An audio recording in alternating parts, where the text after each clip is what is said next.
Hi Virgo, welcome to your reading for the 30th of May to the 5th of June.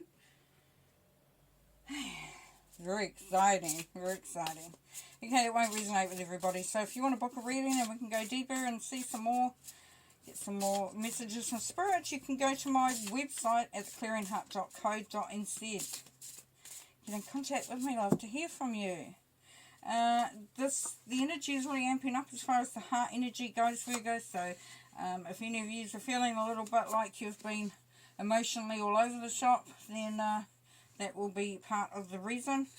We've been really asked to look at deeply how we feel. Are we going along with what's really the right thing for us? So yeah, it can be a little disconcerting at times. You've got the King of Cups in the middle there. So what's that? The Pisces energy, yes. So the King of Cups is somebody who's very connected to their emotions. Doesn't really get too emotional about too many things. So, but has a big heart anyway. Because it's Pisces energy. Pisces are definitely people who are very generous at heart. And can be quite a great support.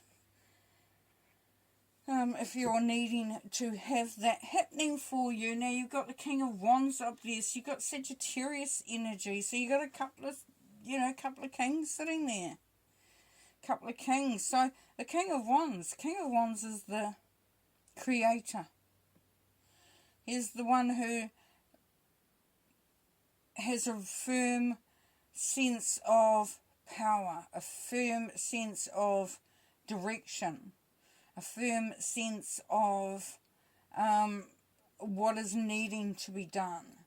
Very creative, very, very synchronized with their own creativity, with their own magic. So if it's not you, it could be someone around you that's like that.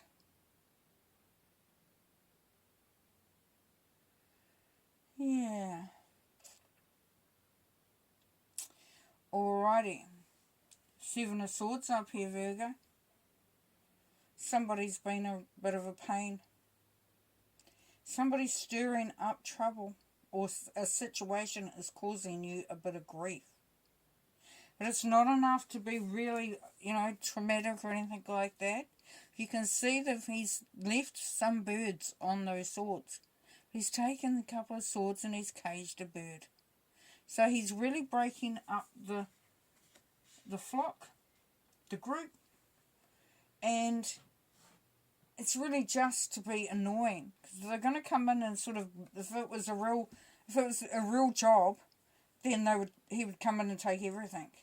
But it is just something that is really, really annoying. And it could be a friend, or it could be a group that you're in, Virgo, for some of you. It could be, but there's going to be a change. There's a change coming.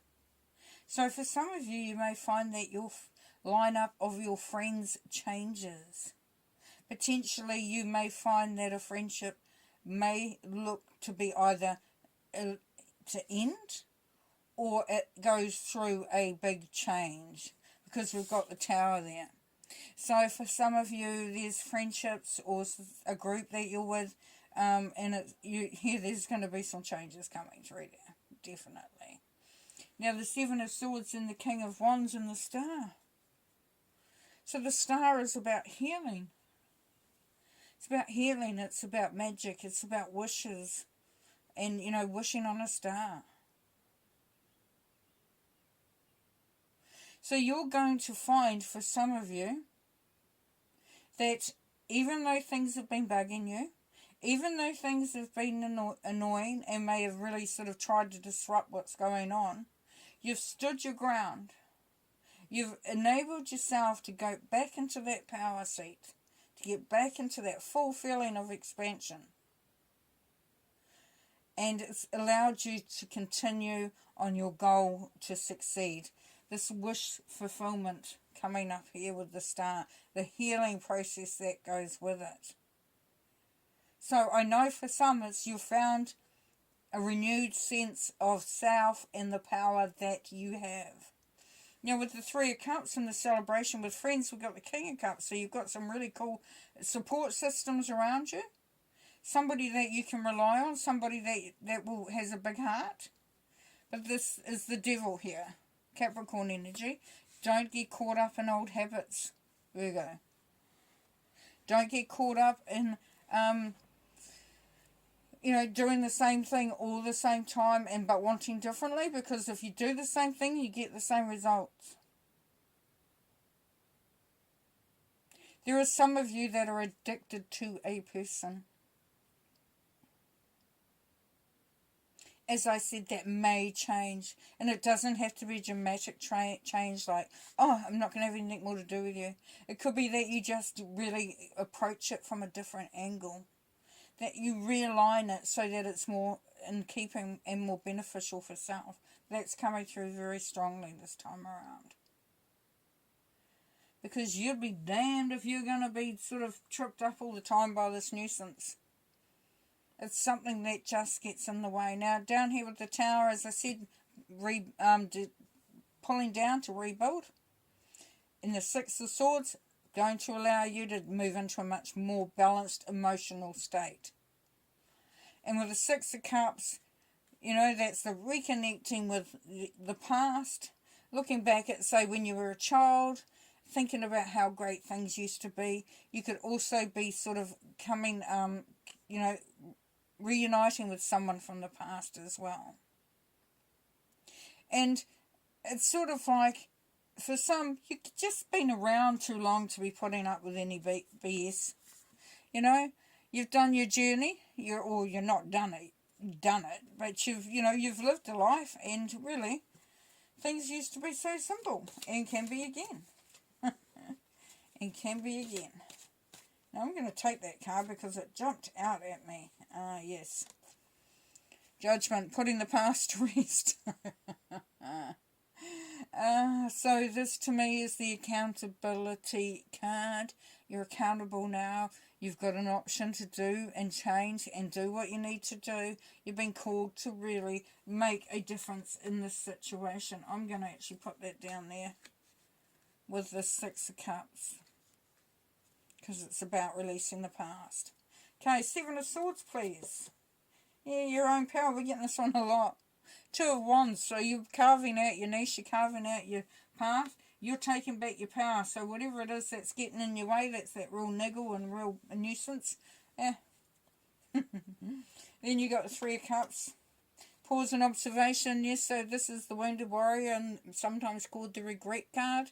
But it is sort of looking at your friendships, looking at your relationships with others. It's taking the time to just see, as I said, what ones need to change, or how do you need to change within them. Tower card, please. Budget lessons, Five of Pentacles. So for some of you, you may have found that you've put a lot of money or time or resources or abundance into something that may not have worked out potentially, and now you're having to sort of keep an eye on how things are working out. This Five of Pentacles is also about being sort of pushed aside, left out. It could be for some of you that you found that you didn't have the resources to be able to do exactly what you wanted to do. And, the Seven of Swords doesn't have to be somebody. It could just be a situation. Anyway, we've got the King of Wands up there. See what's happening with him. Put down your burden. Yes, the King of Wands. So what's this telling us is that this could be somebody that's coming to your life or is in your life, the Virgo, that actually takes the burden away. So they're supporting you. They could be helping you, your generosity coming through. They could also be a mentor, showing you the way in which to go. King of Cups, please. Ain't nervous about change. We've got that Four of Cups. Four of Cups. If there's an opening of your heart, if there's an understanding, and that you'll, like I said with the Judgment card, you've been called. You've been called to make, to sort of relook at things, to redefine things for some of you, then that's going to make you nervous, of course. Because it's what is happening, what's going to happen. I'm not too sure about the future is almost what you might be saying to yourself. Six of Swords. Unexpected help. We've got the Six of Pentacles here. As I said, somebody could be taking away that burden. Could be offering you a, there could be somebody who wants to help you out financially. It could be a society or an organisation where they're coming in and they're lending their support. Doesn't have to be monetary. It could be in lots of other ways. We've got the Star up there. Purposeful action. Yeah, making just having that, just clearing away everything. Putting those wishes back out there. Really looking to see what really fills you up, really inspires you. And then we've got the Devil there. New career moves. Yeah. Yep, so that's what, based on being alongside the Devil, is saying to you, don't hold yourself back. If you're double thinking, overthinking, yeah, maybe not then. Because Judgment's saying it's time. It's time to think big, be big, do big. Make those changes. And big is only relative. It's like, oh, I couldn't handle anything else in my life. No, what it's saying is make a big change relative to you. Relative to what you can handle. Relative to what you are capable of. Or what you're happy to have. For some it could be a huge undertaking. For some it's a small undertaking. But it still has the same amount of bigness to it. If you understand what I'm saying. Okay, a couple of cards to finish off there, Virgo. Wisdom, yes, this is the Hierophant. As I said, that learning, that support, higher learning, higher education, just really putting yourself into a position of power. The Waiting Game, a lot of people are getting that. So that's the Two of Wands that we've got up here. So don't be rushing, getting yourself in too far ahead. Because you owe it to yourself there, Virgo, to make sure that you have really put yourself into a place of awareness. Yeah. That's the Magician. The Magician knows. The Magician has great intuition. Using all the strengths and support around you, so there's a spiritual strength. So if you feel like there's a bit of a wobble, know where you need to go back to. And your solar plexus chakra. Start to look at your own self-pleasure. Oh, probably the wrong word. What's the word? Your own well-being. Your own, what gives you pleasure in life. Yeah, that's just special to you. Oh, dear. Infertility. So the Empress is coming in there. Saying that the harvest is coming and you can manifest, you can create, you are the creator. Awesome. Okay, I'm going to leave you there. Have fun. Looks like you're going to. Okay, bye.